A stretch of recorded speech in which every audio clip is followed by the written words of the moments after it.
Hi friends! Welcome back to Playtime Creative Time and let's draw a flowered pot. Follow along and let's draw together.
And now it's time for us to color.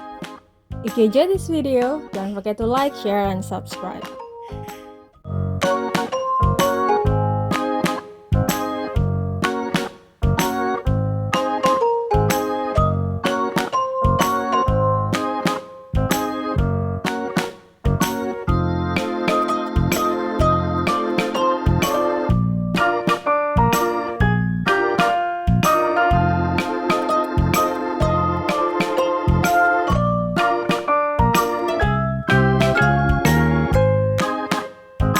It's done. Thanks for watching. See you next time. Bye bye.